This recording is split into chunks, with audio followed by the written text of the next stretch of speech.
Uma petição pública que visa demonstrar o apoio popular a mais um pedido de impeachment do ministro Alexandre de Moraes, do Supremo Tribunal Federal, ultrapassou rapidamente a marca de 200 mil assinaturas. Aberta nesta manhã, até o momento de publicação desta matéria, a petição já tinha recebido 220 mil assinaturas, mesmo apesar de o site ter apresentado algumas instabilidades ao longo do dia.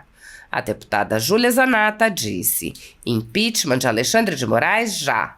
Foi uma das primeiras a assinar o impeachment de Alexandre de Moraes com o apoio de mais de 100 deputados federais. Agora é o momento de defender incondicionalmente o Estado democrático de direito. Precisamos enfrentar juntos o rumo perigoso que o país está tomando. Provas contundentes reveladas pela Folha de São Paulo mostram que Alexandre de Moraes tem usado seu poder para perseguir opositores políticos. É inaceitável que a liberdade de expressão e a diversidade de opiniões sejam sufocadas pelo autoritarismo de um único e perverso homem. Convidamos todos a comparecer às manifestações do dia 7 de setembro para pressionar o Congresso e o Senado a darem prosseguimento ao processo de impeachment e por fim à ditadura da toga. Assine agora o abaixo-assinado e junte-se ao movimento de pressão para pedirmos o impeachment de Alexandre de Moraes. Juntos vamos garantir que ninguém seja alvo de mais injustiças. Brasil acima de tudo. A deputada disse ainda: Alexandre, perseguição política, a ditadura da toga no Brasil. As recentes revelações sobre a atuação do ministro Alexandre de Moraes e sua equipe no STF e TSE são alarmantes. Conversas vazadas mostram que alvos de investigações, especialmente ligados ao bolsonarismo, eram escolhidos pelo próprio Moraes ou por seus assessores. Em um caso, o assessor chegou a rir ao instruir um subordinado a usar criatividade para justificar uma ação contra uma revista de direita. Essa situação remete à famosa frase de Lavrenti Beria, chefe da Polícia Secreta de Stalin: "Mostre-me o homem e eu encontrarei o crime". Beria era conhecido por sua brutalidade e por usar acusações infundadas para eliminar opositores. Qualquer semelhança não é mera coincidência. Diversos outros deputados também divulgaram a iniciativa, bem como um placar dos deputados que já assinaram o pedido e daqueles que ainda estão indecisos ou negociando seus apoios, permitindo aos cidadãos que conheçam a posição de seus representantes e possam cobrar seus posicionamentos, inclusive quando receberem pedidos de votos para eles ou para seus candidatos. Já existe uma petição para o impeachment do ministro Alexandre de Moraes com mais de 3 milhões de assinaturas, que é solenemente ignorada pelo presidente do Senado, Rodrigo Pacheco, juntamente com todos os pedidos que ele recebe. Pacheco decide isoladamente e, em consequência, ministros de cortes superiores se sentem acima do bem e do mal e agem como se não estivessem submetidos a qualquer lei. Enquanto o Senado se mantém firmemente de costas para a população, cidadãos são submetidos a todo tipo de abuso de autoridade, incluídos em inquéritos ilegais e inconstitucionais, e sendo submetidos a medidas arbitrárias, sem chance de defesa nem acesso ao devido processo legal. O senador Marcos Duval, vítima de perseguição política, se manifestou sobre as mais recentes medidas tomadas pelo ministro Alexandre de Moraes contra ele. Ouça o texto. Denúncia de abuso de poder, censura e violações de direitos constitucionais no Brasil.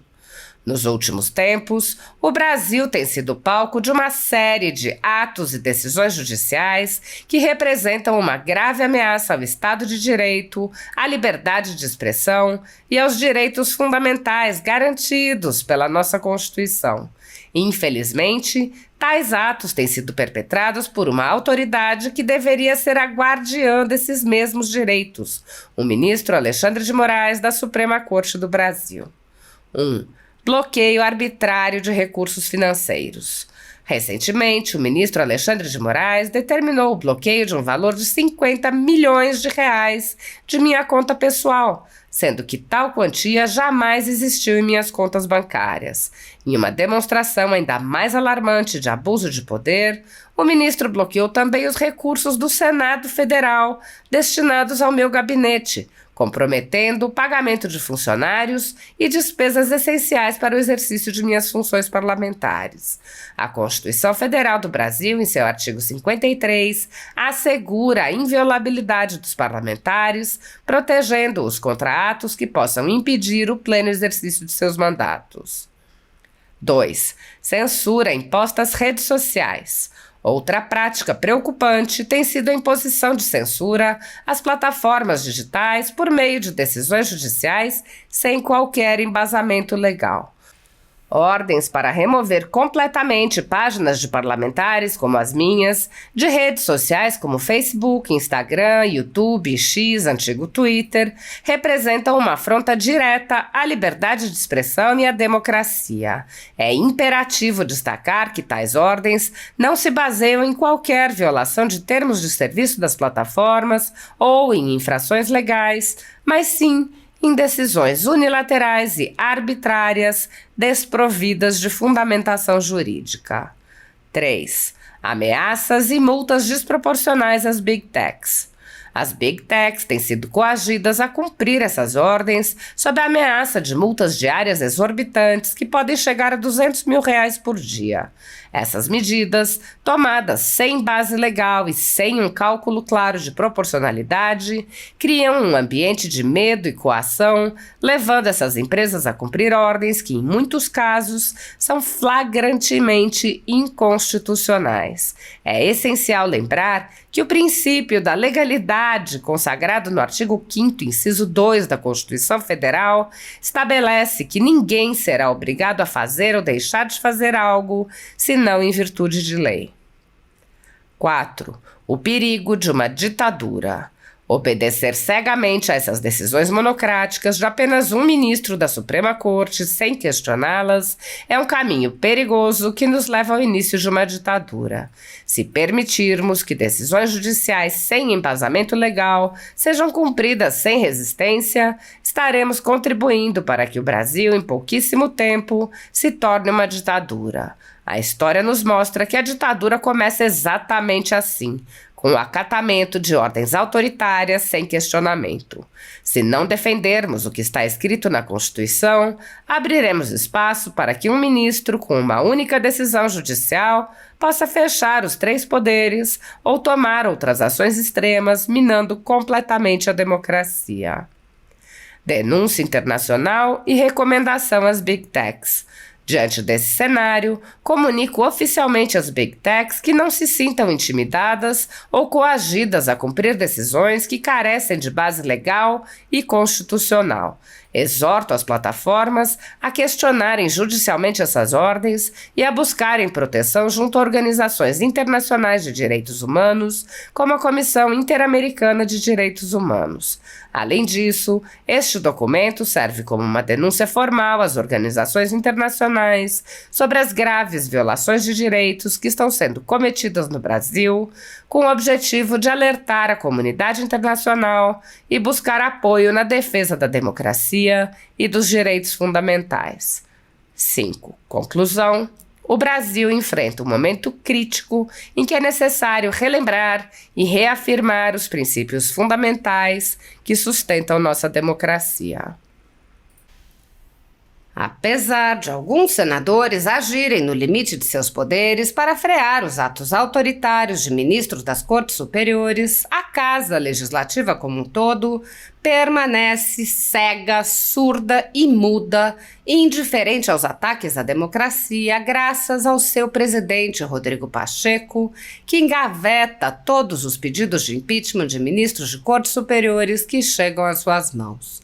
Os senadores há muito tempo têm conhecimento dos inquéritos secretos conduzidos pelo ministro Alexandre de Moraes, utilizando delegados da Polícia Federal escolhidos a dedo para promover uma imensa operação de Fishing Expedition contra seus adversários políticos. O desrespeito ao devido processo legal e a violação ao sistema acusatório são marcas dos inquéritos políticos conduzidos pelo ministro e já foram denunciados pela ex-procuradora-geral da República, Raquel Dodge, que promoveu o arquivamento do inquérito das fake news, e também por inúmeros juristas, inclusive em livros como Inquérito do Fim do Mundo, Sereis como Deuses e Suprema Desordem, Juristocracia e Estado de Exceção no Brasil. O ministro Alexandre de Moraes já foi chamado de xerife pelo então colega Marco Aurélio Mello pelos excessos cometidos em seus inquéritos. Até na imprensa internacional as denúncias vêm se avolumando. O ministro Cássio Nunes Marques consignou em voto as violações de direitos humanos nas prisões em massa ordenadas por Moraes. Apesar das constantes denúncias, o Senado brasileiro segue inerte. Os senadores sabem sobre os jornais que foram estourados e tiveram todos os seus equipamentos apreendidos, como a Folha Política, e sabem sobre os jornalistas perseguidos, presos e exilados. Os senadores não apenas foram informados sobre a invasão de residências de cidadãos e apreensão de bens, mas também viram sem qualquer reação operações contra seus próprios membros, o senador Harold de Oliveira e o senador Marcos Duval. Os senadores sabem que muitos meios de comunicação vêm sendo censurados há muito tempo. Os senadores souberam sobre a prisão do deputado Daniel Silveira em pleno exercício do mandato por palavras em um vídeo. Os senadores sabem que o ex-deputado voltou a ser preso por supostas violações a medidas cautelares que foram impostas em um processo que tinha sido extinto pela graça presidencial. Os senadores sabem que a graça presidencial constitucional foi cancelada. Os senadores foram informados sobre a perseguição a jornalistas que são censurados, impedidos de exercerem sua profissão e têm bens e redes sociais bloqueados. Os senadores sabem que ativistas passaram um ano em prisão domiciliar, sem sequer denúncia, obrigados a permanecer em Brasília, mesmo morando em outros estados. Os senadores sabem das violações a prerrogativas de advogados. Os senadores sabem sobre a prisão de Roberto Jefferson, presidente de um partido, e sua destituição do cargo a mando de Moraes. Os senadores sabem da censura a parlamentares. Os senadores sabem que jornais, sites e canais conservadores têm sua renda confiscada. Os senadores sabem sobre as prisões em massa, sem individualização de condutas, sob acusações descabidas. Os senadores sabem sobre as multas estratosféricas e confiscos de propriedade. Os senadores sabem que crianças ficam presas com seus pais, sem meios de sustento, em cautelares sem prazo para acabar. Os senadores sabem que Clériston Pereira da Cunha morreu no cárcere, com um pedido de soltura, aguardando que o ministro se dignasse a apreciar. Os senadores sabem que outras pessoas presas injustamente só foram soltas após a morte do preso político no cárcere. Os senadores sabem que pessoas inocentes estão sendo condenadas sem provas. Os senadores conhecem muitos outros fatos. Mesmo assim, todos os pedidos de impeachment, projetos de lei, requerimentos de CPI seguem enchendo as gavetas do senhor Rodrigo Pacheco. Há mais de 5 anos, o ministro Alexandre de Moraes conduz, em segredo de justiça, inquéritos políticos direcionados a seus adversários políticos. Em uma espécie de parceria com a velha imprensa, matérias, reportagens e relatórios são admitidos como provas, sem questionamento, substituindo a ação do Ministério Público e substituindo os próprios fatos, e servem como base para medidas abusivas que incluem prisões políticas, buscas e apreensões, bloqueio de contas, censura de veículos de imprensa, censura de cidadãos e parlamentares, bloqueio de redes sociais, entre muitas outras medidas cautelares inventadas pelo ministro, sem qualquer chance de defesa ou acesso ao devido processo legal. O mesmo procedimento de aceitar depoimentos de testemunhas suspeitas e interessadas e tomar suas palavras como verdadeiras se repete em diversos inquéritos nas cortes superiores. A Folha Política já teve sua sede invadida e todos os seus equipamentos apreendidos a mando do ministro Alexandre de Moraes. A renda do jornal está sendo confiscada a mando do ministro Luiz Felipe Salomão, ex-corregedor do Tribunal Superior Eleitoral, com o aplauso dos ministros Luiz Roberto Barroso, Alexandre de Moraes e Edson Fachin. Todos os rendimentos de mais de 20 meses de trabalho de jornais, sites e canais conservadores são retidos sem qualquer base legal. Se você apoia o trabalho da Folha Política e pode ajudar a impedir o fechamento do jornal, doe qualquer valor através do Pix, utilizando o QR Code que está visível na tela ou o código ajude@folhapolitica.org.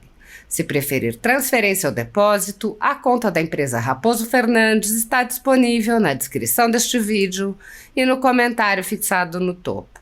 Há mais de 10 anos, a Folha Política vem fazendo a cobertura da política brasileira, quebrando a espiral do silêncio imposta pelo cartel de mídia que quer calar vozes conservadoras. Pix ajude@folhapolitica.org. Assista!